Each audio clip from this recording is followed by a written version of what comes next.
Every time Sergio Ramos touched the ball, he was whistled and booed. There were quite a lot of abuse as well. It seemed like in the end, this wasn't going to be about him after all. And then in the 85th minute, it was all about him again. He has an amazing ability, Sergio Ramos, to generate news stories for us. It was his own goal, wasn't it, that made it 1-1, and then the late strike for Sevilla to give them all 3 points, which, as I said now, Sid, pretty much puts the title race very much back on.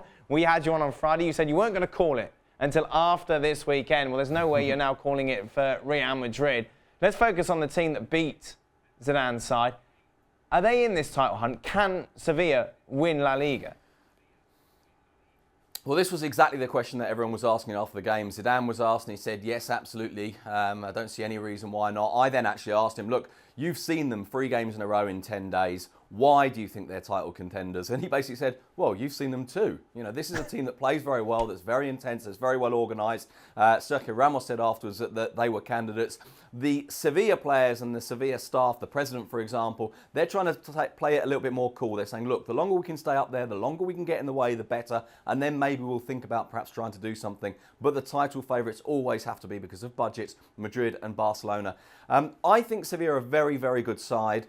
I think there is half a chance that they compete for the league title. But bear in mind that one of the reasons why they're in the position they're in is that they've played very, very well indeed against Barcelona at home, got beaten 2-1, but they did beat Atletico Madrid at home and they did beat Real Madrid at home. They've now, of course, got to go away to those 3 teams, which is, on the face of it at least, more difficult. I still think that they don't take enough of their chances. I think that they fail to create chances from very good positions. So it's not so much that the final pass is sometimes mistaken. I think the penultimate pass is occasionally mistaken. That said, the arrival of Jovetic does seem to give them some cutting edge and some of that creativity and precision in attacking areas that maybe will push them a little bit closer to being real contenders.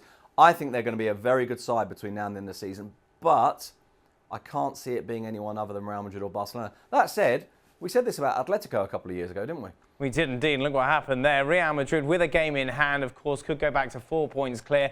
Any ramifications from that defeat, obviously ending that winning streak with regards to Zidane's tactic changes? It seemed a bit weird to go 3 at the back, considering it's been so successful with 4 during that record spell. Not really.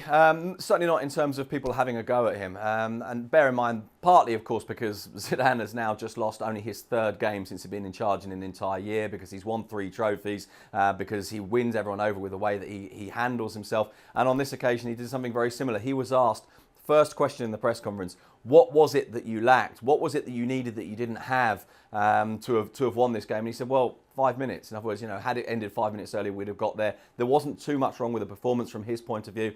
I think most people would more or less agree with that. I think defensively, Madrid were reasonably strong. Although Sevilla had more of the ball, carried perhaps more of the game than Real Madrid did. Perhaps the 2 or 3 better chances fell Real Madrid's way. So there haven't really been any recriminations. One of the things that I think is quite interesting, Dan, is that after the game, Zidane was asked about that formation, and one of his explanations was curious. He said, I felt that having played them and being on the verge of playing them for a 3rd time in 10 days, we had to do something different. We didn't want to give them the same kind of team to be looking at. Now, I'm not entirely convinced if I agree with that or not, because one of the things about Real Madrid is they don't necessarily surprise opponents. They're just so good at doing the things they do, and they have so many talented players that they win anyway. There's a big difference, of course, between knowing what a team's going to do and actually being able to stop them doing it.